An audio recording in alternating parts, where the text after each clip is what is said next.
तैयारी के स्तर पर अगर हम बात करें, जी। तो इसके स्तर पर कुछ व्यक्तियों के इस प्रकार के भी संदेश आते हैं कि 10वीं के बाद में क्या करें, 12वीं के बाद में क्या करें या कॉलेज के बाद में क्या करें। जी। तो इस स्तर पर मैं युवाओं को यही कहना चाहूँगा कि 10वीं के बाद से किसी भी प्रकार की परीक्षा के बारे में ना सोचें, क्योंकि 10वीं के बाद में आप अपनी 11वीं-12वीं पे फ़ोकस करें। कोई भी अच्छे प्रतिष्ठित कॉलेज, अच्छे प्रतिशत मार्क्स के साथ उत्तीर्ण होकर कोई भी प्रतिष्ठित कॉलेज से कोई भी स्ट्रीम में आप अपना स्नातक कर सकते हैं, चाहे वो बीटेक है, चाहे वो बीए है, चाहे एमबीबीएस है, बीकॉम है, किसी भी स्तर पर। क्योंकि यूपीएससी में इस प्रकार की कोई भी डिमांड नहीं है कि आप कोई भी एक बीए से करो या फिर किसी भी तरीके से किसी विषय में आप उत्तीर्ण हो।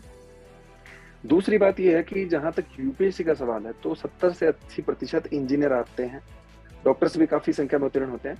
तो इस बात को लेकर कोई भी शंका या संशय मन में ना रखें कि केवल कला वर्ग में ही आप उत्तीर्ण होकर या फिर एक प्राइवेट स्तर पर आप स्नातक करके आप इस परीक्षा को पास कर सकते हैं। जिसमें आपको लगता है कि आपका स्वभाव इस संकाय की तरफ जा रहा है, तो उसमें आप उत्तीर्ण हो।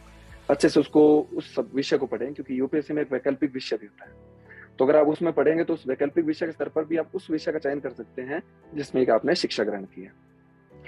तो और इसमें परीक्षा के स्तर पर अगर आप शुरू में प्रारंभ करना चाहते हैं, तो कॉलेज के स्तर पर एक आप अपने कुछ मित्रों का समूह बना सकते हैं, जिसमें शुरुआत के 1-2 साल तो अगर नहीं बनाएंगे तो ज़्यादा बेहतर होगा। आप कॉलेज में जो एक्स्ट्रा करिकुलर एक्टिविटीज़ हैं उसमें पार्टिसिपेट करें।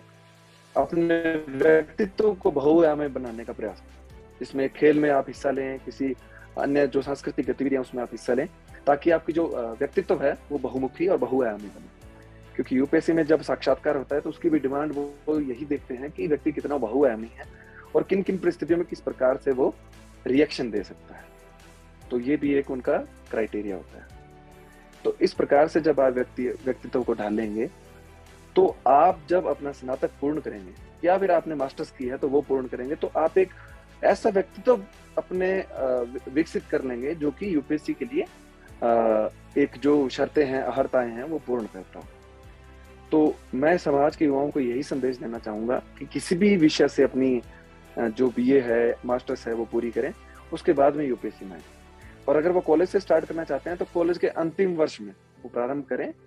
और जो एनसीईआरटी की किताबें हैं हर विषय की, चाहे वो राजनीति विज्ञान है, चाहे वो अर्थशास्त्र है, चाहे वो इतिहास है, चाहे वो भूगोल है, उन सभी की जो एनसीईआरटीज हैं उनको पढ़ना स्टार्ट करें और उन पर कमांड हासिल करें कि आपको पता हो कि अगर इस पेज पे ये जानकारी है तो अगले पेज पे किसी के जो विगत वर्षों के प्रश्न पत्र हैं उनको आप दिमाग में रखें, उसके सिलेबस को दिमाग में रखें कि यूपीएससी किस प्रकार का इसका सिलेबस है और किस प्रकार के प्रश्न यूपीएससी पूछता है।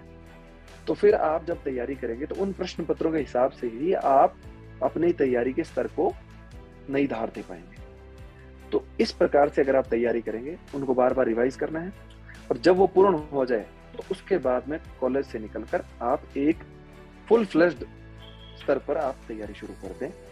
तो इस तैयारी का मतलब परिणाम ये होगा कि आपका जो नींव की ईंट है वो पहले से मजबूत होगी और जब नींव की ईंट मजबूत होगी तो आपका जो भवन है वो भी मजबूत होगा। तो इस तरह से आप तैयारी शुरू करें।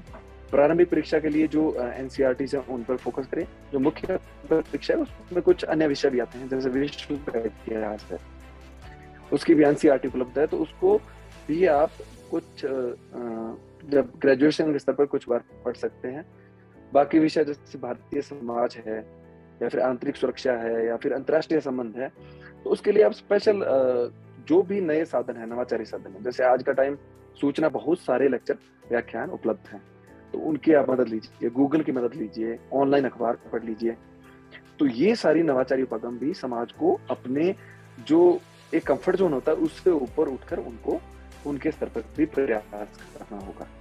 तभी वो एक, क्योंकि हर दिन हर परीक्षा डायनामिक होती जा रही है, वो हर साल स्तर उनका बढ़ता जा रहा है, तो उनको भी, युवाओं को भी अपना स्तर निरंतर अपडेट करना पड़ेगा।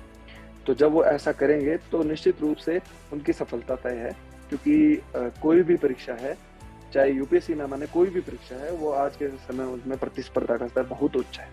तो उसमें हमें जो मेहनत है वो भी बहुत उच्च करनी होगी। और जो भी आपका लक्ष्य है, मैं ये नहीं कहूंगा कि जैसे मेरा यूपीएससी में क्लियर सिलेक्शन हुआ है तो मैं ये नहीं कहूंगा कि समाज के युवा यूपीएससी में जाए। उनकी जो भी रुचि है, किसी को अगर चिकित्सक बनना है, डॉक्टर बनना है, तो वो डॉक्टर में जाए, किसी को शिक्षक बनना है तो शिक्षक के लिए तैयारी करे, किसी को चाहे इंजीनियर बनना है, किसी को आईटी कंपनी में जाना है। मतलब मैं चाहता हूँ कि समाज का हर युवा हर क्षेत्र में प्रगति करे, ताकि किसी भी एक परीक्षा को पकड़कर उस पर स्ट्रिक्ट रहने के बजाय जिसमें रुचि है, उस रुचि को वो पूर्ण करेगा, तो अगर किसी रुचि के विषय में कोई व्यक्ति जाता है तो उसमें वो बहुत बेहतरीन काम कर पाएगा। तो ये संदेश मैं समाज के हर एक युवा को देना चाहूंगा।